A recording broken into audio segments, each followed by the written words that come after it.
우리 군대에 가면은 뭐 아까 차 타고 오면서도 봤지만 이 실로암이라는 차에 유명한 왼발 뭐 각계 전투 동영상이 아주 유명하죠. 영상훈련소에서.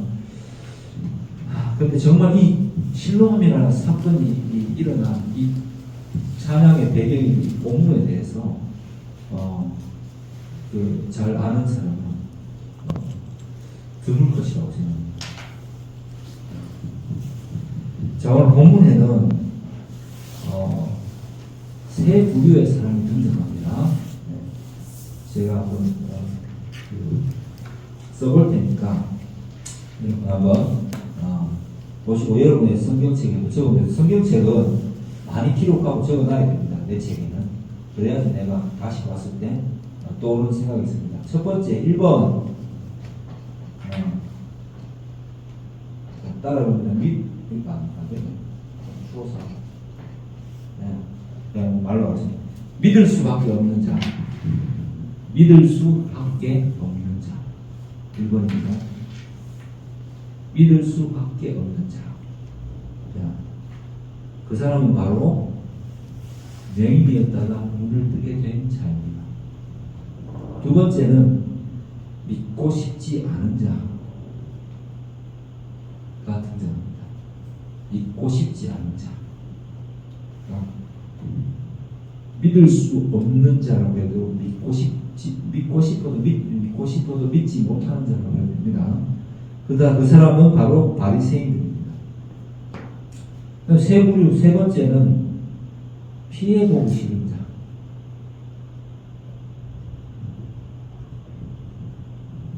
다른 말로 하면 얍삽하니까 피해보기 싫은 자. 누구입니까? 맹인의 부모입니다. 피해보기 싫은 자. 얍삽한 사람입니다. 자, 이렇게 이제 세 부류의 인간들이 등장합니다. 그리고 그렇게 외치고 불러댔던 실로암이라는 뜻이 이 성경에 버젓한 기록되어 있는데 물어보면 잘 몰라요. 은혜를 받았다라는 뜻이라고 해서, 그죠? 기록되어 있죠. 예. 예수님께서 이제 여기 보면은 갈 때부터 맹인된 사람을 보면서 어떤 말씀하십니다. 제자들이 이제 물어봅니다. 누구 죄 때문입니까? 그 당시 유대에서는 출애굽기에 보면은 날 때부터 전원자하고 맹인된 자, 절름발이 소경 이런 사람들을 성전에 들어오지 못하게 하고 했거든요. 근데 그러니까 저 사람들은 죄를 지은 어떤 기계적인 관계죠. 죄를 지은 자, 칼빈이 말듯이 기계적인 관계로 보는 거죠. 이 사람들. 죄를 지었기 때문에 장애를 타고 태어났다라고 봤는데, 예수님께서는 완전히 그 말이 아니라는 것을 다시 한번 설명해 주셔서 완전히 다른 관점을 제시합니다. 하나님이 어떤 분이신지를 드러내려고 선택하신 자라는 관점으로 맹인을 바라보십니다. 왜? 예수님이 고쳐주실 것이었기 때문에. 이렇게 이제 관점의 그 변화를 하나 보여주십니다. 그리고 본문에 너무 자세히 설명이 되어 있어요. 예. 제일 처음에 이제 또 바라봐야 될 것은 인간의 죄에 대해서 한번 우리가 살펴보고 싶습니다. 믿고 싶지 않은 자들은 바리새인들, 종교인들이죠. 요즘으로 치면 교회는 다닐 때 뭔가 영향력을 가지고 싶고 하나의 어떤 이 교회 다니는 것을 커뮤니티를 겪는다니까 뭐라 해야 됩니까?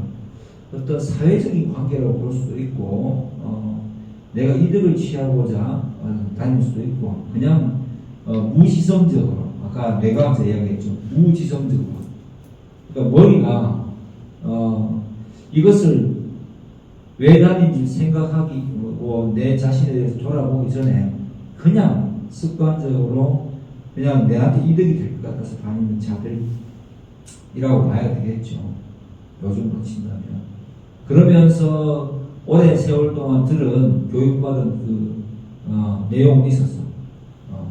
초등학교 3년이면 풍어를 른다는 속담처럼 그냥 그렇게 생각하지 않고 무지성적으로 그냥 누구의 말을 듣고 자기의 그것이 신념이 되어서 살아가는 어떤 그런 종교인들, 신앙이라는 게 종교인들, 신념에 가득 찬 사람들을 볼 수가 있습니다. 이들은 이 맹인이 봤을 때 되게 답답하고 멍청하게 보입니다. 여기 본문을 보면 그렇잖아요. 바리새인들이 야, 네 눈을 누가 뜨게 했어? 라고 말하니까 예수라는 사람이 진흙을 이겨서 실로암에 와서 씻으니까 눈이 떠졌다. 예수님입니다. 이렇게 이야기하니까 저거들끼리 막 싸웁니다. 네? 뭐 때문에 싸웁니까? 눈이 떠졌다는 이 사실이 중요한 게 아니에요. 안식일에 왜 눈을 뜨게 했는가에 대해서 논쟁을 합니다. 네. 예수님의 소문이 그리스도일지도 모른다는 소문이 돌았는데 자기들은 인정하기 싫거든. 그래서 명백하게 눈이 뜬 사람이 본인이 와서 내 눈이 뜨셨다라고 이야기하는데 그 속에서 싸웁니다. 그리고 다시 불러서 뭐라고 합니까? 다시 불러서 부모를 불러서 또 확인을 합니다. 네, 믿지 못했겠죠. 처음에는 부모가 그러니까 뭐라고 합니까? 직접 물어보세요. 그 사람한테 이렇게 이야기합니다. 네.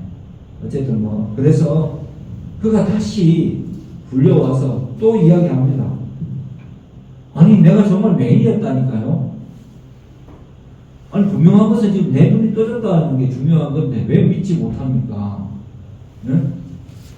하나님께로부터 당신들이 잘 알고 있듯이 하나님께로부터 온 자가 아니면 창세로부터 이런 일을 할 수가 없는데 미치겠네 이렇게 하는 거죠. 본문에 그죠? 현대어로 보자면 본문의 상황이 아니 내 눈이 떠졌다니까요. 내가 볼 수 있게 됐다는 이 사실이 정말 중요한 거 아니겠습니까? 라고 항변을 하는데 뭐라고 합니까?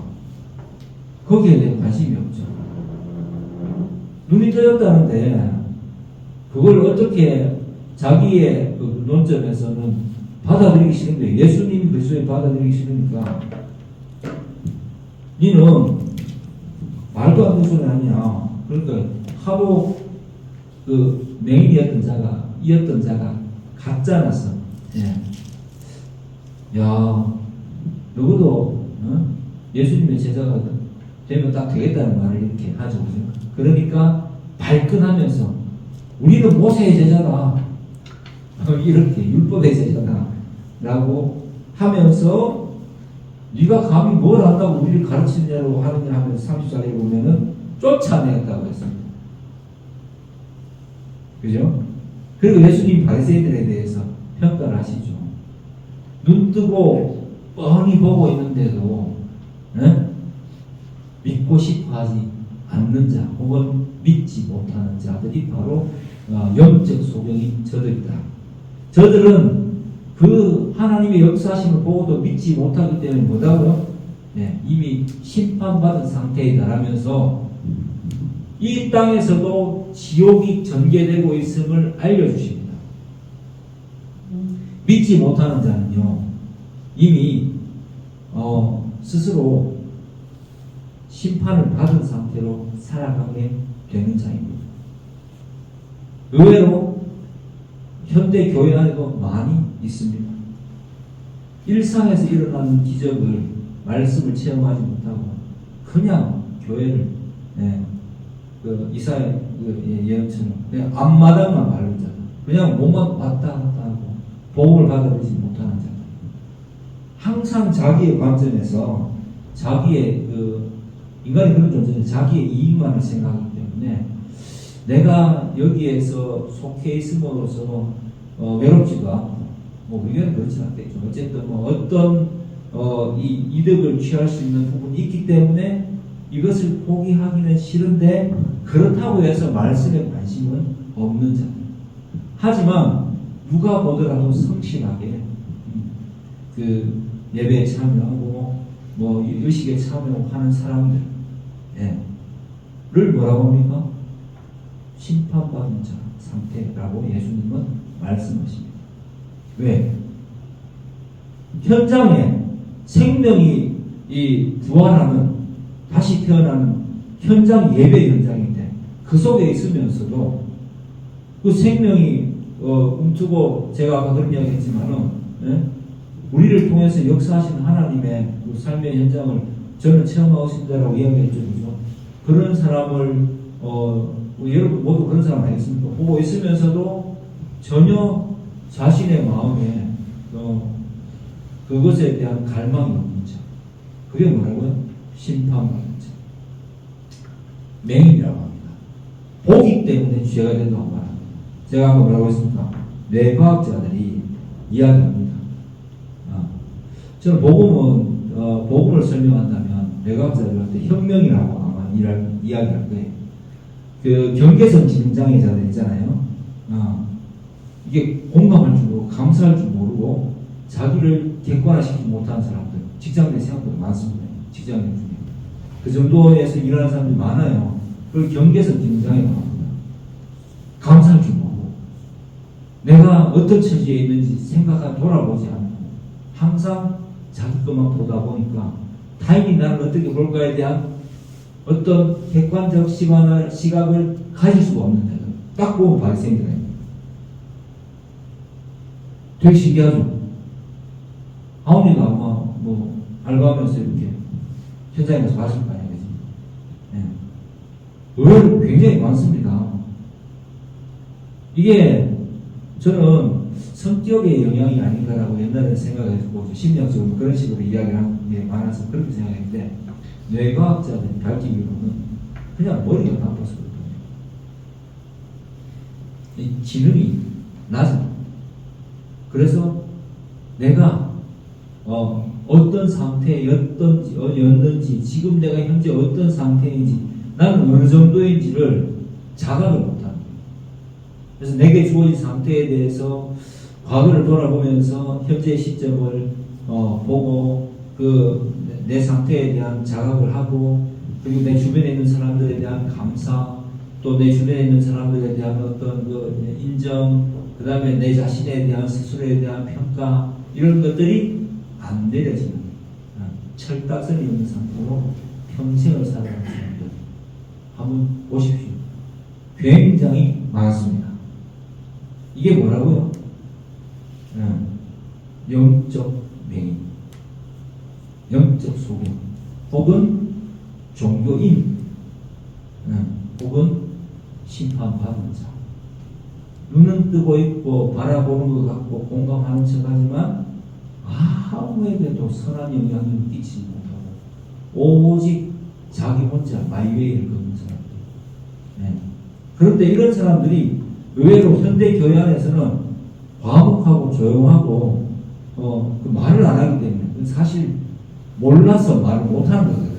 그런데 굉장히 친절한 사람이나 혹은 굉장히 과묵하기 때문에 신뢰받을 만한 사람으로 보여서 지상교회 안에서는 중요한 직분을 맡게 될 확률이 높습니다.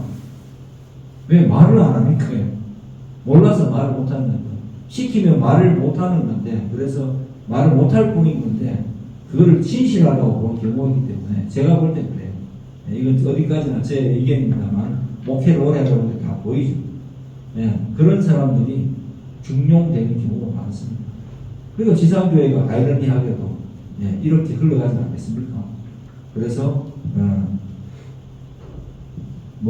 그런 분들이 중직을 차지하게 되면 바리새인들이 되는 거죠. 생명의 역사가 일어나고 사람이 변화되고 또 사람이 영적으로 계몽이 돼서 정말 선한 영향력을 끼치면서 살아가는 그게 이적인데 그걸 보면서도 그냥 아무 감흥이 없는 사람. 내게 주어진 사람들 속에서 감사할 줄 모르는 자. 이게 바로 바리새인 영적 맹인의 상태, 심판받은 상태라고 예수님은 말씀하십니다. 제가 한 이야기가 아니죠. 본문에서 그렇게 말씀하십니다. 두 번째, 얍삽한 자는 영적 맹인이었던 자, 소경이었던 자의 부모는 말 그대로 소경을 한 자입니다. 그런데 사도 요한이 이렇게 설명하잖아요. 바리새인들이 진짜 불러가지고 진짜 네 아들 맹인으로 태어난 거 맞아 이렇게 이야기하니까 뭐라고 해요? 예 맞습니다. 근데 어떻게 보게 된 거야? 하니까 이들이 뭐라고 합니까? 출교를 안 할까봐 그 사회에서 그죠? 지 자식이 눈을 떴는데 그거에 대한 감사보다는 자기들의 입지가 흔들릴까봐 어떻게 말합니까? 직접 물어보세요. 내가 다 컸는데 그 직접 물어보세요. 나는 몰라야 했다라는 겁니다. 예. 옛날 우리 시대에 말은 골 때리지 않습니까? 놀라운 인간의 모습입니다. 그러니까 부모가 어떠하기 때문에 자녀도 잘 믿게 된다는 법칙도 없고 부모가 못 믿든 자녀가 부모가 못 믿지만 자녀가 잘 믿는 경우도 있고 부모가 잘 믿지만 자녀가 못 믿을 경우도 있고 여러분들 마음에 만약에 신앙의 씨앗이 있고 복음의 씨앗이 있고 내가 말씀을 믿어준다면 여러분 정말 감사해요. 목사 자녀로서 우리 두 아들이 앉아있지만은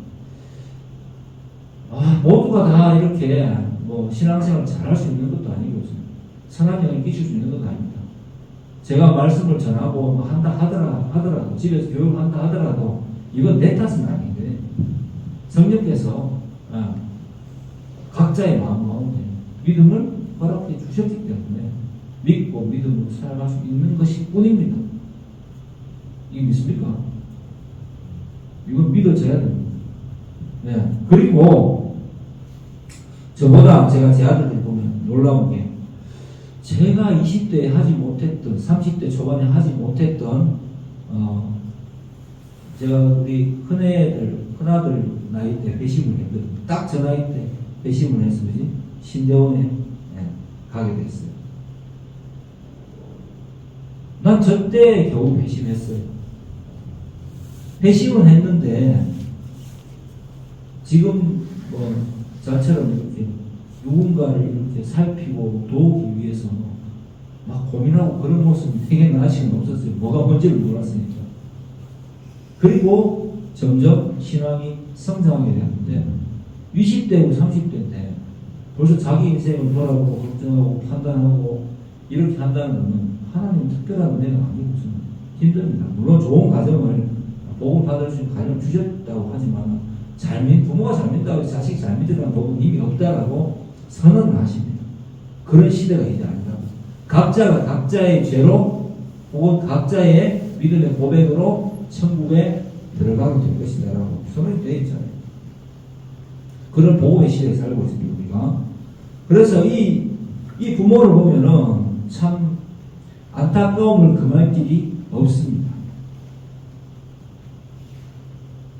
자기 자식이 눈을 뜨게 됐는데, 성경에 가끔 이런 부분이 있답니다. 정말 기쁘지 않을까라고 생각하지만, 이 부모의 사랑도 있잖아요. 사실은 하나님이 주시는 거예요. 하나님을 체험한 자, 성령을 받은 자만이 자기의 자녀를 진짜 아버지의 마음, 하나님 아버지의 마음에 정말 그 이어간 마음으로서 그냥 사랑할 수 있게 되는 것 같습니다. 아니면 학습된 사랑이라고밖에 볼 수 없겠죠. 네. 정말 자신의 처지에서 이 맹인된 자녀가 보게 되었으면 얼마나 기뻐해야 되겠습니까? 보편적으로 하면. 근데 그게 학습된 거라는 생각이 항상 듭니다. 네. 왜냐하면 중세나 이런 시대를 보면은, 그죠? 자녀를 그냥 아무렇지도 않게 조선시대에 그랬잖아요. 그죠? 자녀를 생산하면 그 자녀를 종으로 보냅니다. 딸을 팔고, 우리나라에도 그죠? 조선시대 때 그랬죠? 그랬잖아요. 자기 딸 그냥 몇 명이 대상하고 봅니다. 자기 딸 팔아가지고 돈을 받게 되고, 그걸 가지고 노름하고, 네? 그걸 가지고 소득을 취하게 되고, 이런 사람들 생각보다 많았습니다. 우리나라에도. 그러니까, 우리가 생각하는 이 원천적인 생각이 가만히 생각하면 잘못이라는 것을 알 수가 있습니다. 인간은 하나님의 은혜가 아니면 참 사랑을 할 수가 없다는 것을 여실히 보여주는 그러한 예들이라고 합니다. 그래서 본디 인간은 자기 목에 모르고 본디 인간은 그런 존재이고 신념에 사로잡혀서 이제 자기의 신념이 나는 좋은 부모여야 된다라는 신념으로 자녀들을 대할 수 있겠죠. 그게 바로 유교적 사회잖아요. 그죠? 그래서 굉장히 막 그 사랑을 이렇게 강조하고 하지만 부모에 대한 예의를 강조하고 그렇게 율법적으로 강압적으로 그죠?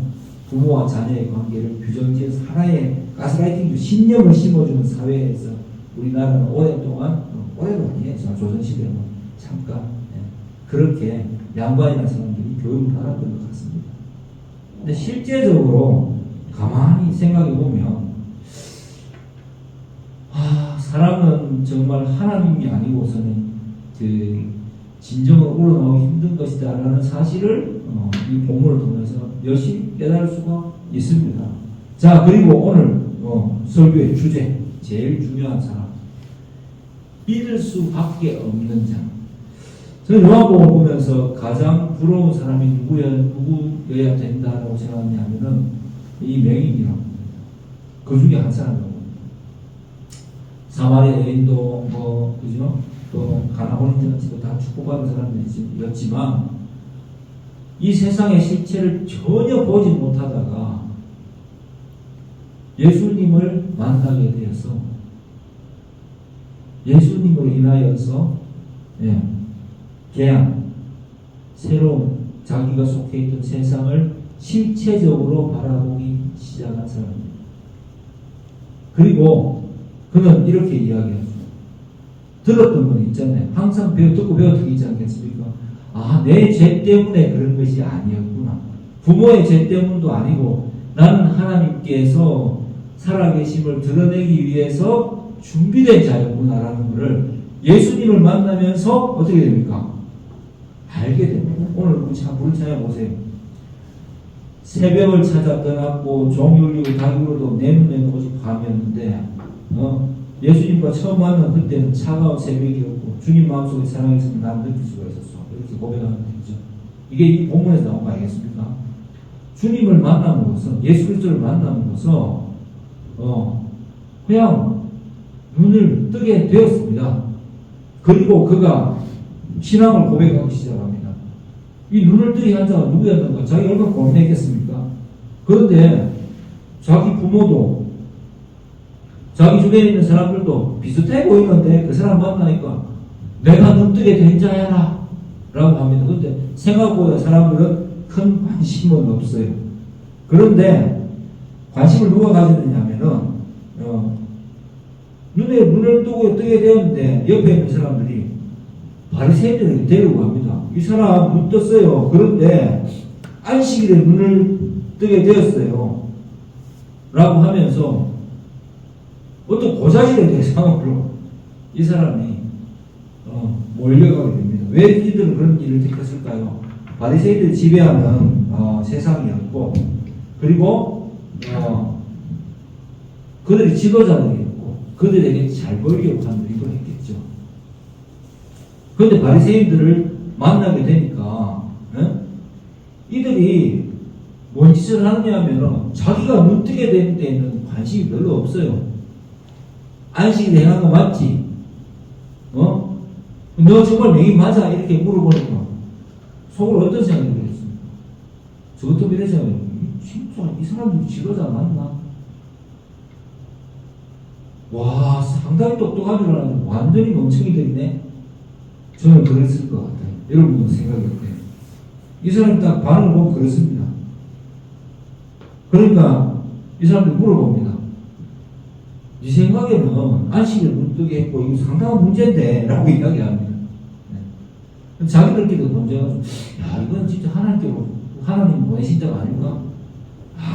그럴 리가 있겠느냐? 안식일 어떤 하나님 보냈다는 그런 일을 어떻게 할까 하면서 그들 중에 분쟁이 막 일어납니다. 그죠? 그렇게 됐을 때 그 사람이 그 분쟁을 보면서 어떤 생각을 했을까요?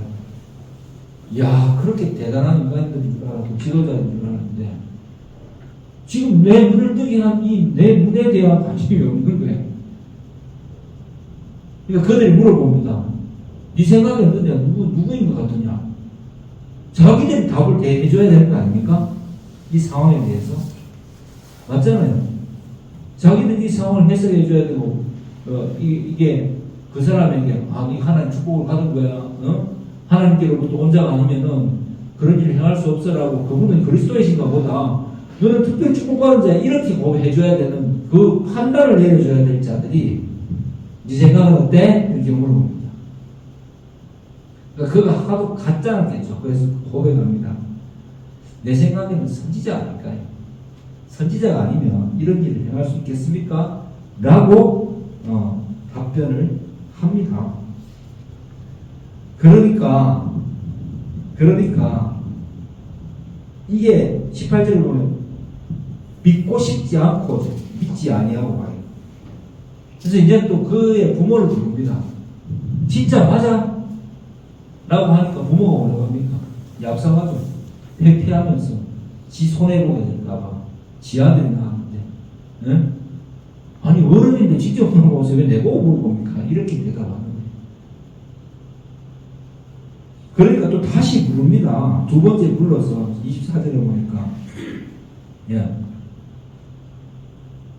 내가 자기는 그들이 볼 때는 죄인이 그 사람 죄인이다 이렇게 말을 합니다. 바리새인들이 예수님을 향해서. 그러니까 이 사람이 대답합니다. 25절을 보면 그가 죄인인지 나는 모르겠는데 내가 확실한 거는 지금 내가 지금 맹인이었다고 보게 된 거라니까요 라고 이야기를 하는 겁니다. 그리고 이게 무엇을 하였느냐 이렇게 이야기하고 또 어떻게 민을 어떻게 하느냐 물어보니까 이제 27절에 이 사람이 이야기합니다. 몇 번을 이야기했습니까? 믿지를 못합니까 이 사람들아.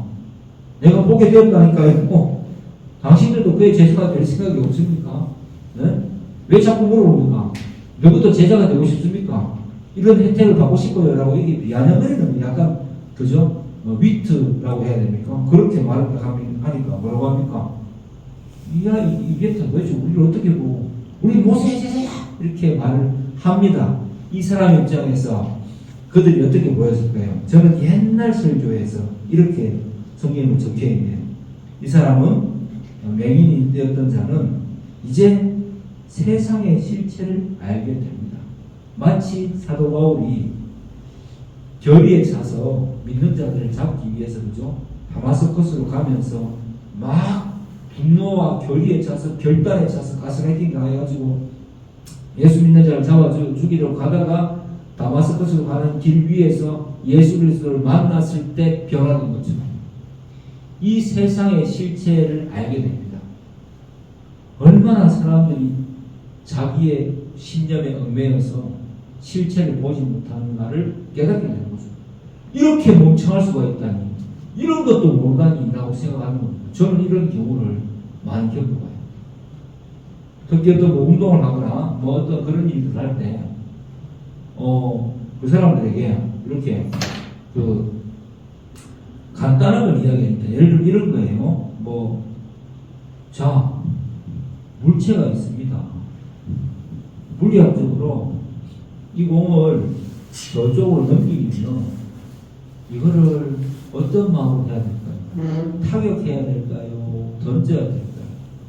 그리고 공이 포물선을 그리려면 면이 열려야 될까요? 닫혀야 될까요? 근데 사람들은 그런 데 대한 관심이 없고 그냥 자기의 열심에만 관심이 있어요. 나는 레슨 받고 있습니다. 나 레슨 받고 있는데 잘 안 되네요 하면 할 말을 잃어버립니다. 아니 조금만 생각해보면 30분 만에 할 수 있는 거를 그들은 2년 3년 생각을 하면서 그 잘못된 내가 보는 그 한계에 갇혀서 엉뚱한 짓거리를 계속 하고 있어요. 그게 저도 예수를 믿게 된 상태에서 은혜를 받고 나서 알게 된 것들입니다. 그리고 저는 예수를 믿게 됐을 때 발견했었어요. 내가 그동안 대학까지 나오고 하면서 얼마나 세상을 바라보는 시각이 편해졌고 내가 옳다는 생각 속에 사로잡혀서 세상을 봤습니다. 가만히 보니까 나는 없는 집안에서 태어났고 생각보다 학력도 좋지 않으며 생각보다 실력도 없고, 생각보다 누가 나를 봤을 때는 굉장히 좀 답답한 상태였겠다라는 생각을 저는 은혜 받고 처음 해봤습니다. 혹자는 이야기합니다. 저를 좋아하는 분들은 그래도 네가 공부를 잘했었다. 어릴 때부터 총명했었는데 다 네 집 자식인데 다 지 새끼 총명 안 하는 사람이 있겠습니까? 네? 잘 될 수 있었는데 이런 이제 멘트를 하지만 저는 사실 제가 저를 생각해 볼 때 그렇게 괜찮았으면은 서울대를 갔지 않았겠나 이런 생각을 해봐요. 예. 생각보다 별거 아니었고, 예. 생각보다 이 세상에 제 예를 들어서 이런 스탠드, 이런 나무 하나 이렇게 제작하는 거, 이런 것만 보더라도, 야, 그리고 비행기가 날아다니는 거, 핸드폰을 통해서 우리가 너무 편안하게 이렇게 게임을 하고 대화를 하고 카톡을 보내고 이런 것들을 도대체 누가 만들어줄까라는 생각을 저는 그때쯤부터 하기 시작했던 것 같아요. 세상에 정말 대단한 사람들이 많구나. 그들을 뭐라고 합니까? 과학자라고 하고 천재라고 합니다. 야, 그 중에 나는 정말 별거 아닌 존재구나. 그럼 거기에 대해서 그냥 생각 없이 살아야 되겠느냐? 아니다. 이 모든 것들을 알게 해준 이 사람들을 알게 해준 이 존재들을 천재들을 만드신 분은 누구일까? 그럼 자연스럽게 알게 되는 거 아니잖아요. 사람은 태어날 때부터 벌써 자기의 어떤 소위 말 IQ라고 그러죠. 어떤 배움의 한계를 가지고 저는 태어났을 그를 뛰어넘는 게 뭐냐면 인생의 어떤 고난을 통해서 바뀌기도 하지만은 그건 또 한계가 있는 거고, 뭔가 본질을 찾아봐야 된다라고 생각하는 사람은 가장 빨리 되는 사람이 누구냐면 하나님의 은혜를 받는 사람. 복음을 받으면 이 사람처럼 세상의 실체를 딱 보게 된다는 것을 알게 됩니다. 그건 너무 당연한 건데 이 사람들이 믿지 못하는 것을 얼마나 답답했을까요? 얼마나 멍청해 보였을까요? 참 세상이 이렇구나. 내가 눈을 뜨게 된 것에는 그죠? 관심이 없구나. 저거가 그렇게 말했으면서 창세 이대로 날 때부터 맹인했던 눈뜬 자가 누가 있었던가 이 유대 사회에 그죠? 성인이 되어서 그죠? 됐으니까 한 번도 자기도 들어본 적이 없는데 이걸 누가 행했겠습니까? 라고 생각을 해보지만 두 번째 제가 적어놓은 게 진리가 받아들여지지 않음을 이 사람은 발견합니다. 그리고 이런 거죠. 사도 바울이 고백했던 것처럼 죄의 법과 마음의 성령의 법이 있는 사람 상태가 됐을 때 두 세계를 보게 되는데 인간은 생각보다 찌질하구나. 개선되지 않는 존재고 생각보다 자기가 똑똑하다고 생각하면서 굉장히 멍청한 짓을 하고 있구나 라고 알게 됩니다. 그리고 나서 어떤 마음이 생기겠습니까? 따라해 보겠습니다. 3번 여유와 당당한 심. 이걸 알게 되면 하나님이 이 맹인의 입장에서죠. 하나님이 나를 영광의, 예수님 말씀하신 영광의 도구로, 영광을 드리는 존재로 사용하기 위해서 나는 날 때부터 소경이 되었었구나. 그리고 이제 나는 보게 되었고, 그리고 내가 그렇게 대단하게 생각하고 우리 부모가 겁을 내는 저 바리새인들이 얼마나 영적으로 멍청한지를 알게 됐잖아요. 그러니까 이 세상이 정말 주님의 특별한 은혜가 아니고서는 본질을 바라볼 수 없는 상태라는 것을 깨닫게 됩니다. 그래서 이 은혜를 받은 자는 여유와 당당함이 생깁니다. 왜요? 세상이 세상이 나한테 어떻게 하겠어? 하나님 나와 함께 계시고 하나님 나를 이 세상에 복음을 전하는 도구를 부으셨는데 세상이 나를 어떻게 하냐? 모든 것이 합력하여 선을 이루리라. 선은 무엇인가? 성경에서 말하는 선. 하나님의 영광이 선입니다. 하나님이 선이시고 하나님 자체가 사랑이세요. 모든 것이 예수 그리스도를 드러내는 방향으로 내 삶에 작용하겠구나. 나는 그렇게 쓰임받아야 될 사람이구나 라는 것을 알게 되고 철저하게 자기 객관화가 되겠죠. 그러면 어떻게 됩니까? 자기 객관화가 되면요, 내가 여유가 생기고 나의 못남을 감추려 하기보다는 내가 못났다는 것이 그다지 부담스럽지는 않아요. 조금 당당해지고 담담해집니다. 그래, 난 조금 부족해. 근데 깜냥도 안 되는, 소위 말해서 수준도 안 되는 것들이 나를 평가하는 것에 대해서 열받지만 그럴 수 있겠다라고 생각합니다. 그래, 그렇지, 그렇게 살아갈 수밖에 없지라고 생각하는 거예요. 그러면서 야, 세상 참 재밌네. 동시에 어떻게 합니까? 이 세상을 주관하시는 하나님의 손길을 발견합니다. 그래서 나는 하나님 편에 내가 늘 붙어 있으면 되고 이렇게 살게 되겠죠. 그래서 정말 진정 믿게 된 자는 믿을 수밖에 없는 자예요. 믿을 수밖에 없는 자는 이 세상을 향해서 여유롭게 바라보시게 됩니다. 물론 내 상태가 대단치 않아서 그죠? 내가 뭘 할 수 없다는 것도 동시에 발견합니다. 그렇기 때문에 어떻게 됩니까? 하나님의 영광을 위해서 일하는 자가 아니라 하나님께, 저는 이렇게 생각해요. 하나님께 철저하게 붙으려는 자로 변화되게 될 것이라고 확신합니다. 할렐루야. 우리가 복을 받아들인다는 것은 하나님의 영광을 위해서 애쓰고 열심히 일하는 자가 되는 종교인이 되는 게 아니에요. 하나님의 영광을 알고 하나님 편에 내가 하나님께 부름을 받았다는 걸 알면은 나는 하나님 밖에 붙들 수가 없는 거예요. 하나님 편에 설 수밖에 없는 거예요. 그게 어떻게 나타납니까? 말씀을 듣는 자, 성경적 가치관을, 말씀의 가치관을 살아가는 자, 내 모든 범사에 하나님의 손길이 항상 임하심을 인정하는 자가 되는 거예요. 그러면서 두세 개를 보기 때문에 이 사람이 바리새인들을 보고 앞으로 그동안 내가 대단하다고 생각했던 사람을 어떻게 보겠어요? 어떻게 보게 되겠어요? 이게 교만한 건 아니고요. 생각보다 별거 아니네 라고 알게 되는데, 그렇지, 니도 인간이지. 내 부모도 그랬는데 뭐. 이 사람 그렇게 생각 안 하겠어요? 내 부모도 그랬는데 뭐. 내 부모자처럼 내가 눈뜨게 된 사실에서 기뻐하기보다는 자기를 염려했는데 너희들은 오죽하겠니? 그 상황을 알면서 긍휼히 여기는 마음이 생기게 됩니다. 개인적으로는 우리가 선을 행하다가 낙심할 때가 많거든요. 개인적으로는 내가 잘해주는데 나를 배신해요. 근데 그게 내 걸로 한 거는 아니고 하나님께서 때를 따라 도우시는 데를 행하시면서 내 옆에 붙여 주었던 자고, 그 사람을 통해서 내가 그 사람에게 잘해줌으로써 내가 복을 받은 사람이 되었다는 걸 깨닫게 해준 존재이기 때문에 그 정도로 퉁치고 넘어갑니다.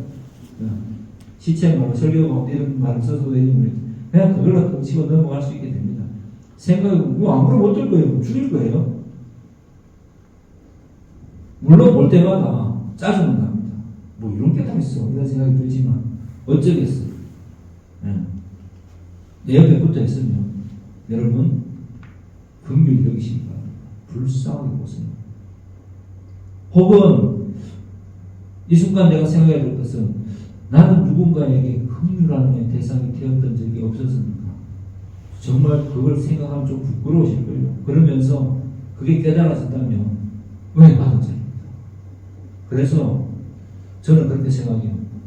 저는 제 신앙생활의 그 곳곳에서 제게 어떤 깨달음을 한 번씩 이렇게 신앙의 성장 과정을 느끼게 해준 그런 사람들에게 나의 인생 속에서 만났던 사람들과 어떤 교제를 계속 해야 된다는 걸 알고 있습니다. 감사하게 생각이 되는 거죠. 예.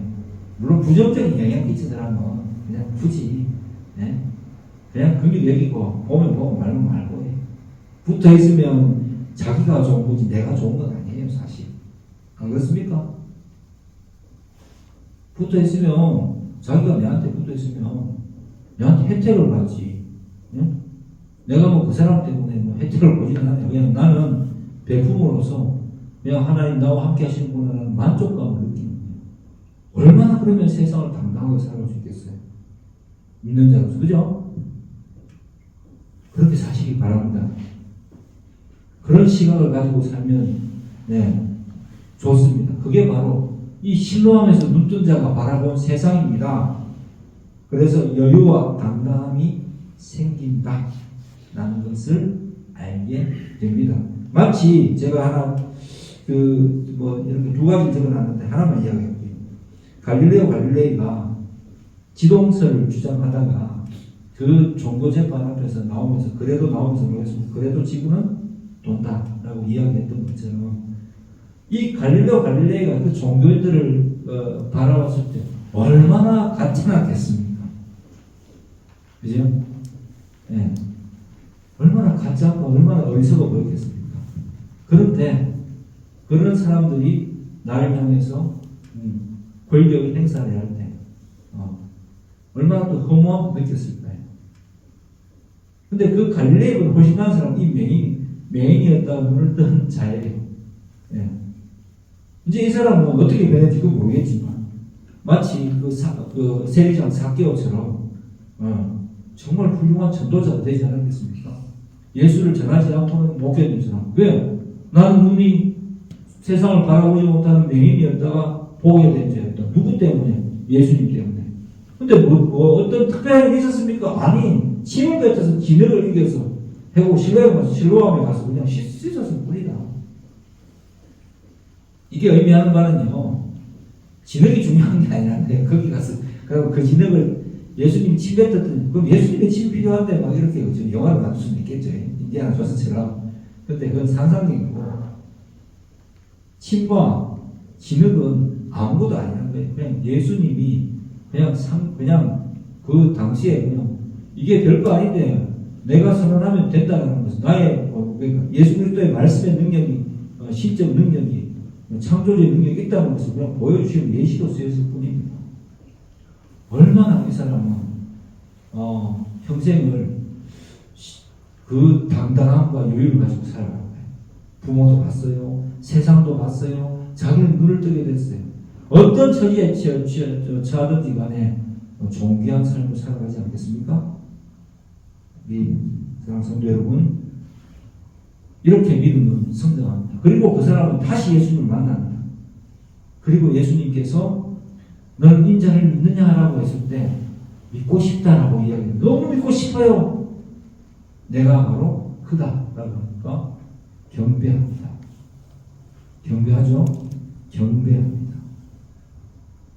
그리고 완전히 예수님의 그 능력을 찬양하는 자가 되기로 인정한다라고 복음서에 딱 요한복음 9장 기록이 되어 있습니다. 그리고 예수님은 곧바로 바리새인들을 찾아가서 너희가 바로 뭐라고 합니까? 너희가 바로 심판받은 자요 소경이다. 보고 있지만 보지 않으려고 애쓰는 자, 현실을 알지만 감사함이 없는 자. 네. 과학으로 이야기하자면 뇌과학적으로 지능이 낮은 자, 경계성 긴장. 여러분 감사하고 사시기 바랍니다. 내 주변에 있는 사람들 중에서 내게 조건 없이 뭔가 이렇게 베풀어주고 나를 인도하는 사람, 내게 큰 도움 준 사람들은 하나님께서 보내신 자예요. 감사하고 살아야 됩니다.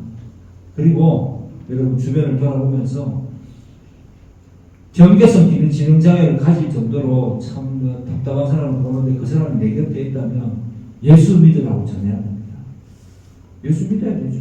예수 믿어야 되고 예수님을 믿으면 나처럼 바뀔 수 있다라고 보여주고 꼭 베푸는 자요 나와 같은 자가 되라고 복음을 재생산하는 자가 되어야 됩니다. 그리고 복음에 사로잡혀 사는 자가 되기를 주의 이름으로 축복합니다. 기도하겠습니다.